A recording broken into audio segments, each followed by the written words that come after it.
Intelligence వర్గాల నుంచి దాడులకు అవకాశం ఉంది అనేటువంటి విషయం ముందే హెచ్చరికలు వచ్చినప్పటికీ ప్రభుత్వం పట్టించుకోలేదు అనే వార్తలు వస్తున్నాయి. దాని మీద ప్రభుత్వం వివరణ ఇవ్వట్లేదు. రెండోది మీరు చూడండి, ఈ దాడికి 4 రోజుల ముందు 19వ తేదీ ప్రధానమంత్రి పర్యటన షెడ్యూల్ కాశ్మీర్కి. కానీ వాతావరణం సరిగ్గా లేదు అనే పేరుతో ప్రధానమంత్రి పర్యటన రద్దు చేశారు. ఇప్పుడు వస్తున్న అనుమానం ఏమిటి? వాతావరణం కాదు, ఇతర విమానాలు నడిచినాయి, వాతావరణం కాదు, నిఘా వర్గాలు హెచ్చరించి ఉంటారు కాబట్టి ప్రధానమంత్రి పర్యటన రద్దు చేసి ఉంటారు. అదే నిజమైతే సరైన చర్య. ఎందుకంటే మన ప్రధానమంత్రి నిఘా వర్గాలు హెచ్చరించిన తర్వాత కూడా పోవడం కరెక్ట్ కూడా కాదు కదా. ఓ ప్రమాదం పొంచి ఉంది అన్నప్పుడు సరైన చర్య తీసుకున్నట్టు కేంద్ర ప్రభుత్వం. కానీ ఇక్కడ వస్తున్న ప్రశ్న ఏమిటి? ప్రధానమంత్రి పర్యటనను రద్దు చేసి సరైన చర్య తీసుకున్నావు, బాగానే ఉంది. సామాన్య ప్రజల భద్రత సంగతి ఏమిటి? ప్రధానమంత్రి భద్రత ఆలోచించావు, మరి ఇక్కడ సామాన్య ప్రజల సంగతి ఏంటి? ఇప్పుడు దాడి జరిగిన ప్లేస్ కూడా ఈ మధ్యనే రీసెంట్ గా ప్రజలకు ఓపెన్ చేశారు అంటున్నారు. అది అరణ్యం ఉన్నటువంటి ప్రాంతం అంటున్నారు. మరి అక్కడ ఒక్క మిలిటరీ వాళ్ళు లేడు, పోలీసు లేరు. ఎందుకు జరిగింది? ఒక మహిళ తను సహాయం కోసం భర్తని కాల్చివేస్తే సహాయం కోసం ఉరుకులు పరుగులు పెట్టి చుట్టుపక్కల ఎక్కడ చూసినా ఎవరు సహాయానికి ఎవరు లేరు. అక్కడ వచ్చిన వాళ్ళు పోలీస్ దుస్తుల్లో వచ్చారు.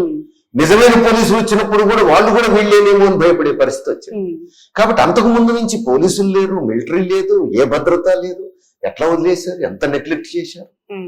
ఇది కూడా ఒక ప్రమాదకరం. అంటే ఎంతసేపు ఉగ్రవాదం అనేటువంటి సమస్యను రాజకీయంగా ప్రయోజనం పొందేందుకు వాడుకున్నారే తప్ప కేంద్ర పాలకులు నిజంగా ఉగ్రవాదాన్ని అంతం చేయడానికి, ప్రజలకు భద్రత కలిగించడానికి, దేశాన్ని కాపాడడానికి ప్రయత్నం చేయలేదేమో, ఇది రాజకీయ ప్రయోజనమే వాళ్ళలో డామినేట్ చేసిందేమో అనే సందేహాలకు ఇప్పుడు అవకాశం వాళ్ళే ఇస్తున్నారు. ఎన్నికలకు ముందే ప్రతిసారి ఇటువంటి సంఘటనలు జరగడం కూడా మనం చూసాం. అంటే ఇవన్నీ కూడా అనుమానాలకి తావిచ్చే విషయం. ఇక్కడ మనం ఏది స్పెక్యులేట్ చేయలేం. కానీ జరిగిన ఘటనలన్నీ చూస్తే బాలాకోట్ దగ్గర నుంచి, పుల్వామా దగ్గర నుంచి ఇప్పటి వరకు ముఖ్యమైనటువంటి ఉగ్రవాద దాడులన్నీ ఎక్కడో ఒక చోట ఎన్నికలకు ముందే. ఈ ఎన్నికలకు ఈ ఉగ్రవాద దాడికి ఏదో అంతర్గత సంబంధం ఉందా అనే అనుమానాలకు తావిస్తారు. మరి దీని మీద కూడా ప్రభుత్వం లోతైన విశ్లేషణ చేసి విచారణ జరిపి కారణాలు వెతకాలి కదా. ఇంతెందుకు, పుల్వామా దాడిలో 40 మంది సైనికులు ప్రాణం పోగొట్టుకున్నారు. అది కూడా ముందస్తు హెచ్చరికల తర్వాత కూడా జరిగింది అనేటువంటిది, తగు జాగ్రత్తలు తీసుకోలేదు అనేటువంటిది. అప్పుడు కూడా గవర్నర్ వైపు నుంచి రోడ్వేలో తీసుకెళ్లడం ప్రమాదకరం, మాకు విమానాలు ఇవ్వండి అని చెప్పేసి అడిగారని. అడిగితే విమానాలు ఇవ్వకుండా రోడ్వేలోనే పొమ్మన్నారని. అంటే ప్రభుత్వ నిర్లక్ష్యం వల్ల ఇది జరిగింది. అట్లనే అక్కడ వాడినటువంటి పేలుడు పదార్థాలు, ఆ పేలుడు పదార్థాలు భారత సైనిక కేంద్రాల నుంచి తస్కరించినవి అని చెప్పేసి కూడా వచ్చింది. మొత్తం మీడియాలో వచ్చింది. ఎట్లా సాధ్యమైంది అనే ప్రశ్న వచ్చింది. వీటన్నిటి మీద విచారణ జరుపుతున్నాం అన్నారు. మరి ఆ విచారణ నివేదిక ఏమైంది? ఈ రోజు వరకు ప్రజల ముందుకు రాలేదు. మరి ఆ విచారణ నివేదిక ప్రజల ముందు పెట్టి ఉంటే, ప్రజలందరినీ అప్రమత్తం చేసి ఉంటే, కారణాలు ఏమిటో ఐడెంటిఫై చేసి ఉంటే ఈరోజు దాడికి అవకాశం ఉండేది కాదు కదా. కాబట్టి ప్రభుత్వం మరి గత సంఘటనల సందర్భంగా చేసిన విచారణల నివేదిక ఏమిటి అనేది కూడా ప్రజల ముందుకు రావాల్సిన అవసరం. అసలు ఈ ప్రశ్నలకు దేనికి కూడా ప్రధానమంత్రి నుంచి సమాధానం ఉండట్లేదు, రక్షణ మంత్రి నుంచి కానీ, హోంమంత్రి నుంచి కానీ. మొదటిసారి అఖిలపక్షంలో రక్షణ శాఖ మంత్రి అవును నిజమే ఎంతో కొంత వైఫల్యం ఉండబట్టి ఇంత జరిగిందని అంగీకరించాడని వార్తలు వచ్చినాయి. ప్రధానమంత్రి మాత్రం ఎప్పుడు ఇది అంగీకరించాడు, హోంమంత్రి అంగీకరించాడు. మరి దేశ ప్రజలు బలి అవుతున్నారు. దేశానికి ఇది పరీక్షగా మారుతుంది. ఇది సమస్య. తర్వాత ఇంత పెద్ద ఎత్తున ఉగ్రవాద దాడి జరిగితే ఈ దాడిని ఎట్లా ఎదుర్కోవాలి, మొత్తం ప్రజలను ఐక్యంగా ఎట్లా నిలబెట్టాలి, ఇది ముందుకు రావాలి. అయితే ఇక్కడ వీరే గారు మీరు అంటుంటే ఇప్పుడు ఒక విషయం గుర్తొస్తుంది. ఇది ఒక హిందూ ముస్లిం సంబంధించిన సమస్యలాగా దీన్ని మార్చే ప్రయత్నం చేస్తున్నారు. ఇక్కడ మనం దేశం అంతా యూనిటీగా ఉండాల్సిన సమయం, సమైక్యతగా ఉండాల్సిన సమయం, అండగా నిలబడాల్సిన సమయం, అటు బాధితులకు కావచ్చు, ఇటు దేశానికి కావచ్చు ఈ పరిస్థితుల్లో. కానీ ఈ మత విద్వేషాలు రెచ్చగొట్టడం ఎవరికి లాభిస్తుంది అంటే ఏం చెప్తారు? ఇక్కడ ముందు కొన్ని వార్తలు, మీదే మతం అని అడిగి, మీ పేరేమిటి అని అడిగి దాడి చేశారు అనేది ఎవరైనా బాధితులు చెప్తే దాన్ని వార్తగా చెప్పచ్చు. దాన్ని ప్రభుత్వం లోతుగా పరిశీలించి కారణాలు ఏమిటో తేల్చుకునేందుకు ప్రయత్నం చేయాలి. కానీ మనం చూస్తున్నాం మీడియాలో బహిరంగంగా, సోషల్ మీడియాలోను మెయిన్ స్ట్రీమ్ మీడియాలోను బహిరంగంగా మతం అడిగి కాల్చారు, పేరడిగి కాల్చారు, హిందువులను కాల్చారని 1కి 10 సార్లు చెప్తున్నారు. ఏమి సాధించడానికి? కొన్ని ఛానల్స్ లో హిందూ సమాజం జోలు విదల్చాలి, హిందూ సింహం జోలు విదిల్చాలి అని మాట్లాడుతున్నాం. హైదరాబాద్ లో మనం మత కొట్లాటల అనుభవం మనకు బాగా ఉంది. మత కొట్లాటలు జరిగినప్పుడు మీడియా సంయమనం పాటించేది, చనిపోయిన వారి పేర్లు బయట పెట్టేది కాదు, విధ్వంసానికి గురైనటువంటి షాపులు, ఇండ్ల వాళ్ళు ఏ మతానికి చెందిన వారో చెప్పేవాళ్ళు కాదు. ఎందుకంటే అది మరింత అగ్నికి ఆజ్యం పోసినట్టుగా మత విద్వేషాలను పెంచుతాయని. మరి ఇప్పుడు ఎటుపోయిందా సోయి? డైరెక్ట్ గా మీడియాలో ఏమి సాధించడానికి ఇట్లా చెప్తున్నారు? ఇది అనేక అనుమానాలకు అవకాశం ఇస్తారు. ఇక్కడ ఉగ్రవాదులు ఒక లక్ష్యంతోనే వచ్చి ఉండొచ్చు. కాశ్మీర్లో హిందూ ముస్లిం విద్వేషాలు రెచ్చగొట్టాలి, శాంతియుత వాతావరణాన్ని ధ్వంసం చేయాలనే లక్ష్యంతో వచ్చి ఉండొచ్చు. అందుకోసమే మతం అడిగి వారి లక్ష్యం మీరు అన్నట్టు అస్థిరపరచాలనేదే ఉద్దేశం కావచ్చు. లేదా రెండోది కావచ్చు, అక్కడ ముస్లింలను చంపితే కాశ్మీరీలంతా ముస్లిమ్స్, వాళ్ళకు బేస్ లేకుండా పోతుంది, వాళ్ళకు మద్దతు దొరకదు అక్కడ. అందుకని ముస్లింల దాడిలో ఎవరికి గురి కాకుండా జాగ్రత్తలు తీసుకోవడం కోసం కూడా మీ మతం ఏది అని అడిగి అది హిందువులనే కాల్చి ఉండవచ్చు. ఏదైనా కారణం కావచ్చు ఇందులో. ఎందుకంటే వాళ్ళకి లోకల్ బేస్ లేకపోతే ఉగ్రవాదం నిలబడడం కష్టం, సాధ్యం కాదు. లోకల్ గా కూడా బేస్ ఉంటేనే అది సాధ్యం. అందుకని ఆ జాగ్రత్త కూడా తీసుకుని ఉండొచ్చు. ఏ కారణం చేత అయినప్పటికీ మనం అనుకుందాం మత విద్వేషాలు రెచ్చగొట్టడం కోసమే అని అనుకుందాం. కాసేపు ఉగ్రవాది మత విద్వేషాలు రెచ్చగొట్టడం కోసం ఇక్కడికి వచ్చి దాడి చేసినప్పుడు మన స్పృహ ఎట్లుండాలి? ఇక్కడ నువ్వు మత విద్వేషాలు రెచ్చగొట్టి భారతదేశాన్ని అస్థిరీకరించాలనే ప్రయత్నం చేసిన, కశ్మీర్లో విద్వేషాలు రెచ్చగొట్టాలని చేసే ప్రయత్నం చేసిన నీ ఆటలు సాగవు, నీ ఎత్తుగడలు చెల్లవు. 143 కోట్ల మంది భారతీయులు, హిందువులా, ముస్లింలా, క్రైస్తవులా, సిక్కులా, బౌద్ధులా అనే తేడా లేదు, మేమంతా ఒకటిగా నిలబడతాం, మేము భారతీయులం అనేటువంటి చైతన్యాన్ని ఇవ్వాలి. అట్లా ఇవ్వకుండా హిందూ సమాజం మేల్కొనాలి అని మాట్లాడడం అంటే ఉగ్రవాదులు ఏం కోరుకున్నారో అదే నువ్వు చేస్తున్నట్టు కదా. దాన్ని సఫలీకృతం చేయడానికి చేసే ప్రయత్నంలాగా ఉంది. అంతే. నేను ఒక టీవీ ఛానల్లో డిబేట్ లో పాల్గొన్నాను. వెరీ నెక్స్ట్ డే మార్నింగ్ నాతో పాటు ఒక బీజేపీ నాయకుడు పాల్గొన్నాడు. ఆయన హిందూ సమాజం మేల్కొనాలి అంటున్నాడు. నేను ఇదే అడిగాను, ఉగ్రవాదులు హిందూ ముస్లిం విద్వేషాలు రెచ్చగొట్టే ప్రయత్నం చేశారని మీరు అంటున్నారు, మరి హిందూ సమాజం మేల్కొనాలని చెప్పడం ద్వారా ఉగ్రవాదులు ఏం కోరుకున్నారో మీరు అదే చేయడానికి పూనుకున్నారా? మరి ఇది ఎటుదారి తీస్తుంది? తప్పు కదా. ఎవరు ఏ పార్టీ అయినా, ఏ సంఘం అయినా, ఏ మతమైనా, ఏ కులమైనా 143 కోట్ల మంది భారతీయులు ఒక్కటిగా నిలవాలి అనే సందేశం ఇవ్వాలి. మనం ప్రభుత్వమైనా, ప్రతిపక్షాలైనా, ఎవరైనా అది చెప్పాలి అని చెప్పాల్సి వచ్చింది. నిజానికి అక్కడ అసలు హిందూ ముస్లిం సమస్య ప్రజల్లో లేదు. అక్కడ కాశ్మీర్ లో ముస్లిం ఒక అతను రక్షించాడు వీళ్ళందరినీ. హార్స్ రైడరు పోనీ హార్సెస్ అంటారు, దాని మీద పర్యాటకులను కూర్చోబెట్టుకొని తిప్పుకొస్తూ ఉంటారు. హార్స్ రైడరు ఈ ఉగ్రవాది చేతుల్లోంచి తుపాకీ గుంజుకునే ప్రయత్నంలో తన ప్రాణాలు అర్పించాడు. మరొక ముస్లిం యువకుడు కాల్పులకు గురైనటువంటి వ్యక్తిని తన వీపు మీద వేసుకొని దూరం తీసుకెళ్లి రక్షించాడు అనేది మా ఫోటోలు, వీడియోలు వచ్చేసినాయి మనకి.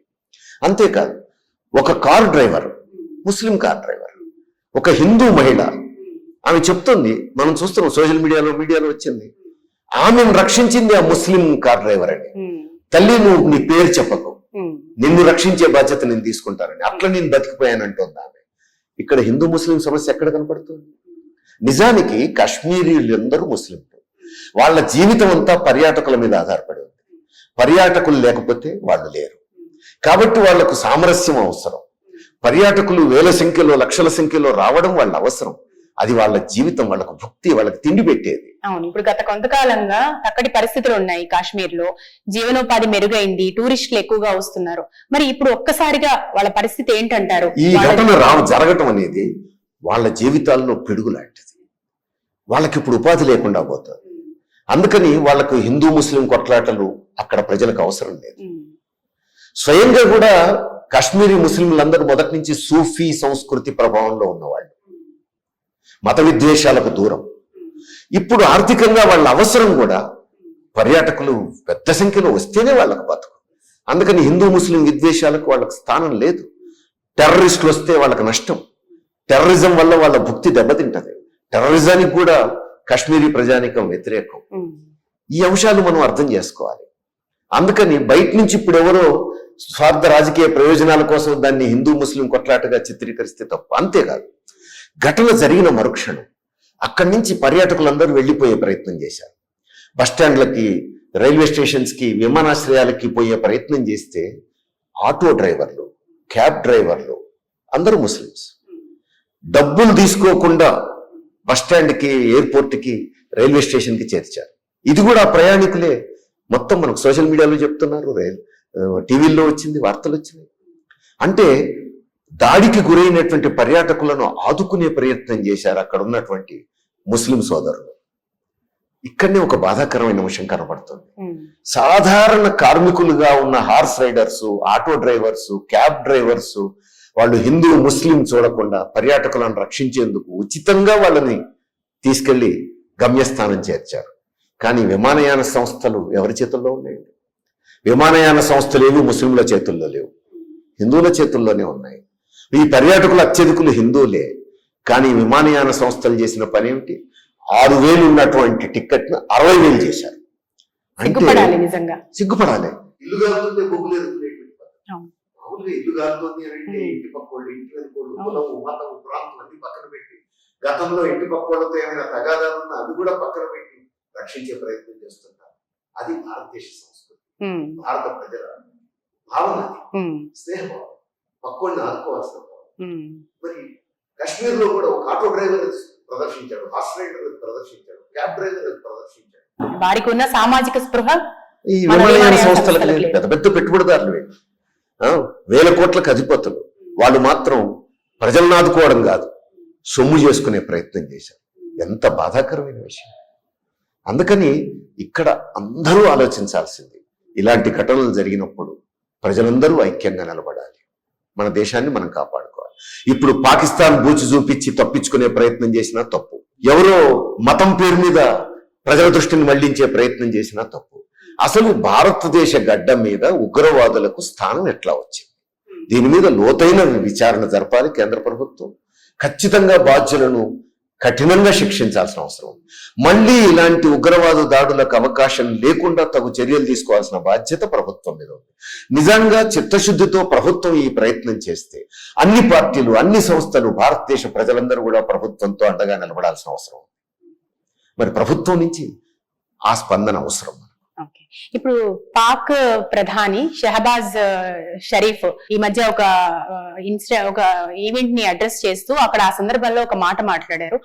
ఈ ఉగ్రవాద దాడి, పెహల్గాం దాడి అత్యంత విచారకరం, పారదర్శకంగా విచారణ జరగాలి, విచారణను కూడా ఎదుర్కొంటాము. మన దేశం ఈ ఉగ్రవాద దాడితో నిందను మళ్ళీ ఇంకొకసారి మోయాల్సి వచ్చింది. ఇటువంటి నిందల్ని శాశ్వతంగా అరికట్టాల్సిన అవసరం ఉంది. ఒక బాధ్యతాయుత దేశంగా మనం ముందుకెళ్ళాలి.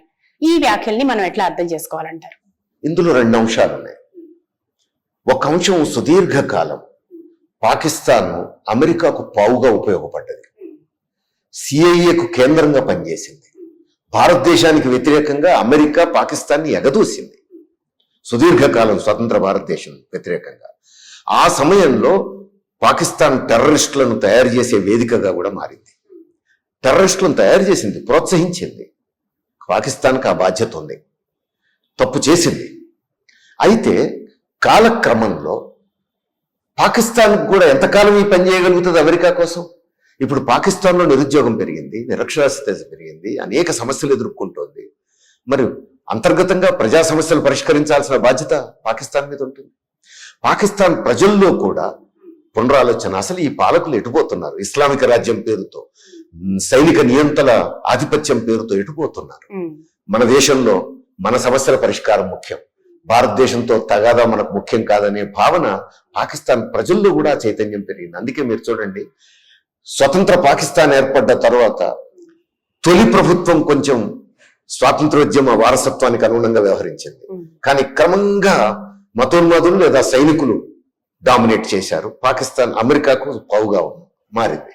కానీ ఈ మధ్య కాలంలో ఒక క్రికెటర్ ఇమ్రాన్ ఖాన్. ఇమ్రాన్ ఖాన్ ఆయన పాకిస్తాన్ ప్రధానిగా ఎన్నికైనప్పటి నుంచి చూడండి, భారతదేశంతో స్నేహం చేయాలి, పాకిస్తాన్ ప్రజల సమస్యల పరిష్కారం మనకు ముఖ్యం అనే వైపు తీసుకున్నాడు. సైన్యాన్ని ఎదిరించడానికి సిద్ధపడ్డాడు. దాంతో సైన్యం కూడా కన్నెర్ర చేసింది, ఆయన్ని కూడా జైలుకు పంపింది, పదవి భ్రష్టుని చేసింది. అయినా ఆయన వెనకాడలేదు. పాకిస్తాన్ ప్రజలు ఆయనకు అండగా వేల మంది రోడ్ల మీదకి వచ్చారు. ఇదొక మంచి పరిణామం. భారతదేశం దాన్ని ఎంకరేజ్ చేయాలి. పాకిస్తాన్లో ఇస్లామిక్ రాజ్యానికి వ్యతిరేకంగా, సైనిక నియంత్రణకు వ్యతిరేకంగా ప్రజల్లో ఒక ప్రజాస్వామ్య భావన వస్తున్నప్పుడు, ఒక సెక్యులర్ భావన డెవలప్ అవుతున్నప్పుడు మన పొరుగు దేశంలో ఇలాంటి మంచి పరిణామాన్ని మనం ఎంకరేజ్ చేయాలి. అది మనకు కూడా ఉపయోగం. పొరుగు దేశంలో ప్రజల్లో సరైనటువంటి భావన వస్తే, శత్రుభావన తగ్గి స్నేహభావం పెరిగితే మనకు కూడా ఉపయోగం. అది పాకిస్తాన్ అయినా, శ్రీలంక అయినా, బంగ్లాదేశ్ అయినా, భూటాన్ అయినా మనకు కూడా ఉపయోగం. ఆఫ్ఘనిస్తాన్ అయినా మనకు కూడా ఉపయోగం. ఎప్పుడైనా పొరుగు దేశాలతో స్నేహంగా ఉంటే మనం మన బడ్జెట్లో సైన్యం మీద, యుద్ధ అవసరాల మీద పెట్టేటువంటి ఖర్చు తగ్గించవచ్చు. ఎందుకంటే శాంతియుత వాతావరణం ఉంటుంది.